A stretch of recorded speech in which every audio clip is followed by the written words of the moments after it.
سے گزرتے ہو اور وہاں پہ اگر کسی کسان اور کسی کی پیداوار کو نقصان ہوتا ہے تو اس کو بچاؤ.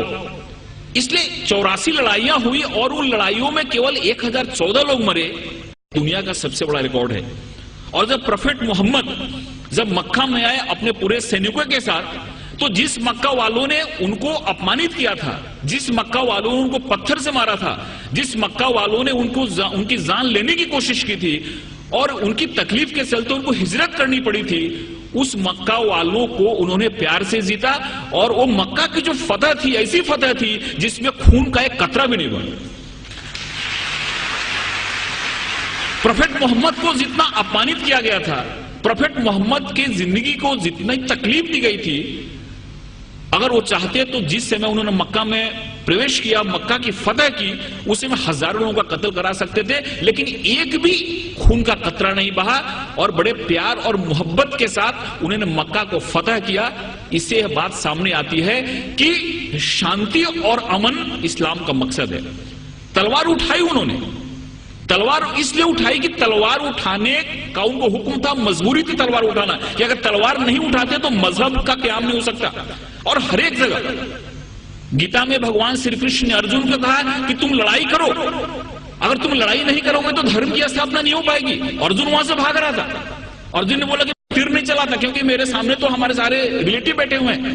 بھگوان شری کرشن نے کہا کہ یہاں پہ دھرم کی استھاپنا کے لیے تم کو لڑائی کرنی پڑے گی، تم کو لوگوں کو مارنا پڑے گا. اگر تم نے لڑائی نہیں کی تو دھرم کی استھاپنا نہیں ہوگی. تو ایک وشیش پرستھتی میں ہم کو لڑائی کرنے کی بھی ضرورت ہوتی ہے. ویسے ہی پروفیٹ محمد نے اگر لڑائی کرنے کی بات کی تو وہاں پہ کی جہاں پہ لڑائی کرنا مجبوری تھا، اور وہاں پہ اگر لڑائی نہیں ہوتی تو شانتی کی استھاپنا نہیں ہوتی.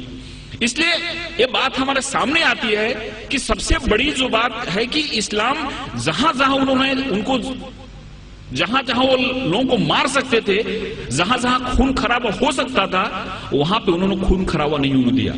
کبھی کبھی انہوں نے اپنے کو خود اپمانت بھی ہوئے.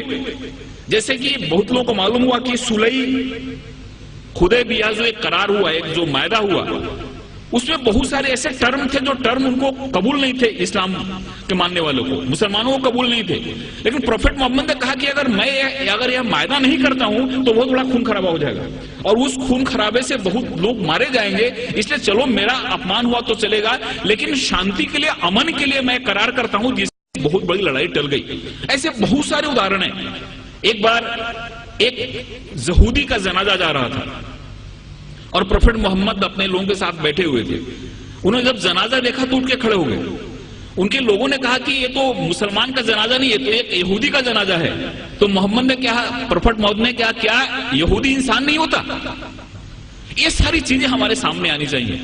اس بوڑھی عورت کی کہانی معلوم ہے کہ اس کو ایسا لگتا تھا کہ یہاں پہ اسلام بڑھ رہا ہے. ایک محمد نام کا ایسا شخصیت ہے جو سب کو اسلام میں لے جا رہا ہے، اس لیے وہ گاؤں چھوڑ کے جا رہی تھی.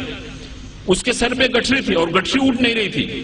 ایک نوجوان آیا اور بولا کہ ماتا جی میں آپ کی مدد کروں، آپ چلو اپنی گٹھری میں گاؤں کے باہر چھوڑ دیتا ہوں. عورت نے ان کو گٹھری دی اور وہاں سے نوجوان اس گٹھری کو اپنے سر پہ لیا اور گاؤں کے باہر گیا اور بولا کہ آپ ٹھیک ہے، آپ گٹھری لو، اب جاؤ. اس عورت نے پوچھا کہ کیسا نیک انسان ہے جو اپنے سر پہ میری گٹھری لے کے جا رہا ہے. اس نے پوچھا کہ تمہارا نام کیا ہے؟ انہوں نے کہا کہ مجھ کو محمد کہتے ہیں. جس کے ڈر سے بھاگ رہی تھی وہی انسان اس عورت کی گٹھری کو اپنے سر پہ لے جا رہا ہے اور اس کو مدد کر رہا ہے. اور اسی دن عورت اسلام میں آ گئی. جو عورت پروفیٹ محمد کے سر پہ ہمیشہ کچرا پھینکا کرتی تھی نماز کے جاتے سمے، روز کچرا پھینکتی تھی ان کے سر پہ. ایک دن جب اس نے کچرا نہیں پھینکا تو محمد جب لوٹ رہے تھے پروفیٹ محمد، تو انہوں نے دیکھا اور پوچھا کہ عورت کہاں ہے؟ لوگوں نے کہا کہ وہ بیمار پڑی ہوئی ہے. وہاں پہ جا کے انہوں نے اس کی طبیعت پوچھی. اس عورت کو لگا کہ جس انسان کو میں نے اتنی تکلیف دی، جس کو اتنا میں نے اپمانت کیا، جس کے سر پہ میں نے کچرا پھینکا، وہ کیسا انسان ہے کہ میری طبیعت بگڑنے پہ میرا حل پوچھنے آ رہا ہے. اور وہاں پہ اسلام اس نے قبول کر لیا.